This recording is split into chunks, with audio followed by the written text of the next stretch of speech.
1, 2, 3, 4 या 5 गोले नहीं, 200 गोले। दक्षिण कोरिया में सारी रात सायरन बजता रहा। उत्तर कोरिया ने दक्षिण कोरिया की सीमा के पास 200 गोले बरसाए हैं। इस हमले के बाद दक्षिण कोरिया और उत्तर कोरिया के बीच तनाव चरम पर है।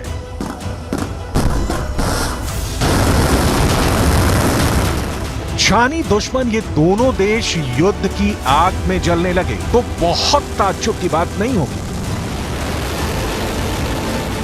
वर्षों से किम जोंग उन आंखों में सपना बुनते और उत्तर कोरिया की फैक्ट्रियों को हथियारों से भरते।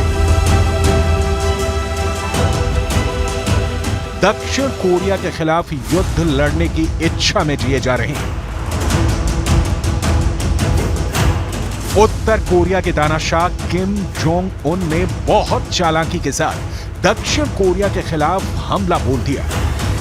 북한군은 오늘 09시경부터 11시경까지 백령도 북방 장산곶 일대와 연평도 북방 등산곶 일대에서 200여 발 이상의 사격을 실시하였습니다.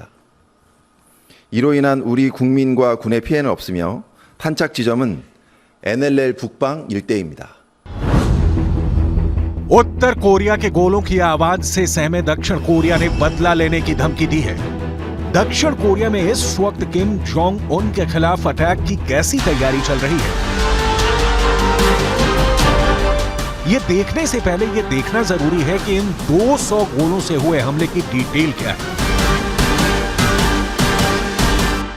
जिसने कोरियाई प्रायद्वीप को युद्ध के मुहाने पर लाकर खड़ा कर दिया है।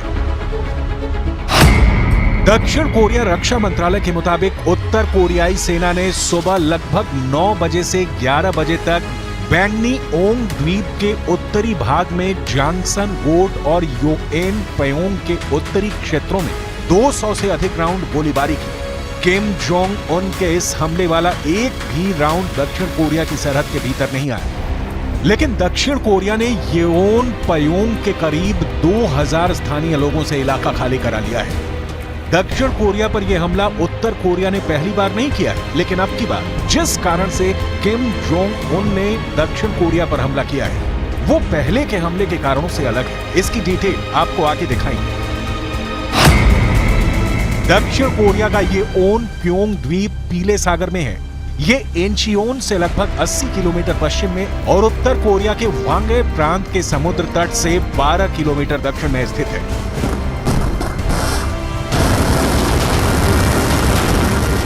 उत्तर कोरिया ने जानबूझकर इस इलाके को हमले के लिए चुना है। उत्तर कोरिया ने दलील दी है कि अपनी रक्षा क्षमता मजबूत करने के लिए तोप से गोले दागने का अभ्यास किया। सरकारी मीडिया ने कहा कि यह कदम नए हथियारों की जांच के तहत उठाया गया है। अमेरिका और दक्षिण कोरिया पर प्योंगयांग अपने खिलाफ अपनाई जा रही दुश्मन की नीति त्यागने का दबाव बनाए हुए है। उत्तर कोरिया के तानाशाह किम जोंग उन का पिछले हफ्ते का वो बयान याद कीजिए जिसमें कहा गया था कि वो दक्षिण कोरिया और उसके सहयोगी अमेरिका के खिलाफ युद्ध के लिए तैयार है।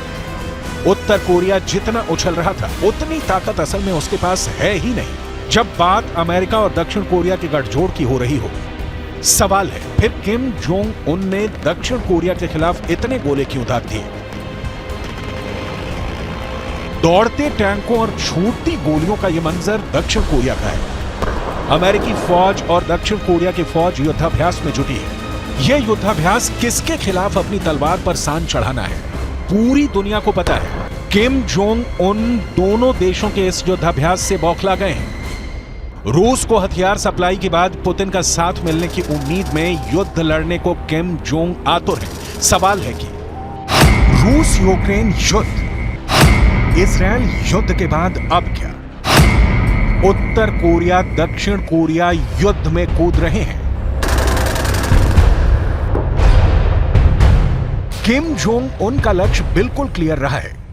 किम जोंग उन वो नेता हैं जो देश के गोदामों में गेहूं नहीं हथियार भरना चाहते हैं।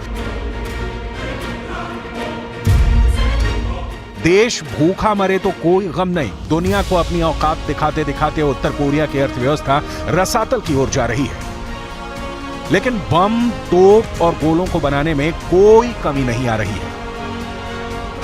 किम जोंग उन के हमले के बाद दक्षिण कोरिया ने क्या एक्शन लिया है, इसे विस्तार से आगे दिखाएंगे। दक्षिण कोरिया की सेना के ज्वाइंट चीफ्स ऑफ स्टाफ्स ने कहा है कि बफर जोन में बमबारी कर उत्तर कोरिया ने दोनों देशों के बीच 2018 में किए गए समझौते का उल्लंघन किया है। दक्षिण कोरिया ने उत्तर कोरिया के इस अभ्यास को उकसाने वाला बताया।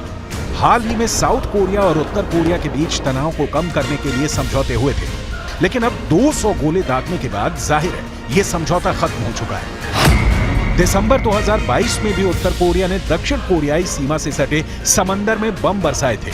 वर्ष 2010 में भी किम जोंग उन ने योनप्योंग द्वीप पर हमला किया था, जिसमें 4 लोग मारे गए थे। उत्तर कोरिया के किम जोंग उन की आंखों में दक्षिण कोरिया और अमेरिका की दोस्ती कांटे की तरह चुभती है। किम जोंग उन के रास्ते में यही दोनों देश सबसे बड़ी दीवार भी है। कहा जाता है कि उत्तर कोरिया ने जितनी मिसाइलों की टेस्टिंग की है, उनमें से 80% मिसाइलों का मुंह अमेरिका की ओर है। उत्तर कोरिया के मिसाइल कार्यक्रम का पहला ध्येय ही है अमेरिका के हर शहर को अपनी इंटरकॉन्टिनेंटल बैलिस्टिक मिसाइलों की रेंज में लाना। नए साल के मौके पर भी किम जोंग उन ने अपनी सेना को निर्देश दिया है कि अगर अमेरिका और दक्षिण कोरिया टकराव का रास्ता चुनते हैं तो उन्हें झटके से और बिना किसी हिचकिचाहट के साथ नष्ट कर देना चाहिए। ये दोनों देश कोरियाई प्रायद्वीप में संघर्ष को भड़काना चाहते हैं, लेकिन इसके अंजाम से बेखबर है। किम जोंग उन ने पिछले 2 सालों में परमाणु हमला करने में सक्षम दर्जनों बैलिस्टिक मिसाइलों का परीक्षण किया है। इनमें से कुछ मिसाइलें तो अमेरिका तक मार कर सकती हैं। इन मिसाइलों की ताकत को लेकर कई एक्सपर्ट भी चिंता जता चुके हैं। स्पष्ट तौर पर नहीं, लेकिन कहा जाता है कि उत्तर कोरिया परमाणु हथियार सक्षम देश है। अगर सच में ऐसा है तो ये बात पूरी दुनिया के लिए चिंता का सबब है। लेकिन यहां यह समझना बहुत जरूरी है कि उत्तर कोरिया क्यों पड़ा है अपने पड़ोसी दक्षिण कोरिया को नेस्तनाबूद करने के पीछे। पूरी कहानी की शुरुआत होती है 1953 से। 1953 में दरअसल दोनों कोरियाई देशों के बीच युद्ध खत्म जरूर हो गया, लेकिन उत्तर कोरिया ये कभी भुला नहीं सका कि युद्ध में आखिर क्या हुआ था। 1968 में उत्तर कोरिया ने दक्षिण कोरिया के राष्ट्रपति की हत्या की नाकाम कोशिश की थी और 1983 में म्यांमार में एक धमाके का मामला सामने आया। इसमें 17 दक्षिण कोरियाई नागरिक मारे गए थे। इस धमाके के तार उत्तर कोरिया से जोड़े गए। वैसे ये बहुत क्लियर समझ लेने की जरूरत है कि दोनों देशों ने तकनीकी तौर पर 1953 में युद्ध खत्म होने के बाद शांति समझौते पर हस्ताक्षर नहीं किए हैं। इसका मतलब यह है कि दोनों अब भी युद्ध की स्थिति में बने हुए हैं। उत्तर कोरिया और दक्षिण कोरिया की लड़ाई का अंत किम जोंग उन के रहते होते नहीं दिखता। दक्षिण कोरिया के सामने ये बात शीशे की तरह साफ है। अब सवाल है, तो दक्षिण कोरिया के पास खुद को सुरक्षित रखने के लिए अमेरिका जैसी शक्ति से मिले रहने के अलावा कोई विकल्प नहीं बचता। ये बात 16 आने सच है कि दक्षिण कोरिया के पास जब तक अमेरिका वाला विकल्प बचा रहता है, किम जोंग उन हमले तो करेंगे, लेकिन बेहद सचेत होकर, क्योंकि दक्षिण कोरिया में अमेरिका के 28,500 सैनिक कोरिया युद्ध के बाद से हमेशा तैनात रहते हैं। 28,500 इनकी संख्या है और अमेरिकी दक्षिण कोरिया को एशिया में सबसे खास सहयोगी मानता है। उत्तर कोरिया और चीन के बीच 1961 में एक संधि हुई, जिसमें कहा गया कि अगर चीन और उत्तर कोरिया में किसी भी देश पर हमला होता है तो दोनों देश तुरंत एक दूसरे का सहयोग करेंगे। और इधर रूस भी पर्दे के पीछे से हमेशा उत्तर कोरिया को सहयोग करता रहता है। यह भी कहा जा रहा है कि उत्तर कोरिया पर लगाए गए आर्थिक प्रतिबंधों के बाद रूस और चीन दोनों से अहम मदद आपूर्ति के तौर पर मिल रही है। बदले में उत्तर कोरिया रूस को हथियार सप्लाई कर रहा है। यहां बहुत बड़ा कूटनीतिक खेला आपको समझना होगा। दुनिया के देशों की 2 नई खेमेबंदी आप देखेंगे तो यह क्लियर हो जाएगा कि युद्ध के असली खिलाड़ी असल में अमेरिका और रूस हैं। अमेरिका यूक्रेन के साथ है तो रूस यहां उसके खिलाफ खड़ा है। अमेरिका इजराइल के साथ है तो रूस ईरान के साथ दिख रहा है। अमेरिका दक्षिण कोरिया के साथ है तो रूस उत्तर कोरिया का समर्थन करता दिख रहा है। अमेरिका ताइवान के साथ है तो रूस जाहिर तौर पर चीन के साथ है। मतलब दुनिया एक और युद्ध के दरवाजे पर दस्तक दे रही है और यह युद्ध भी एशिया में ही होगा।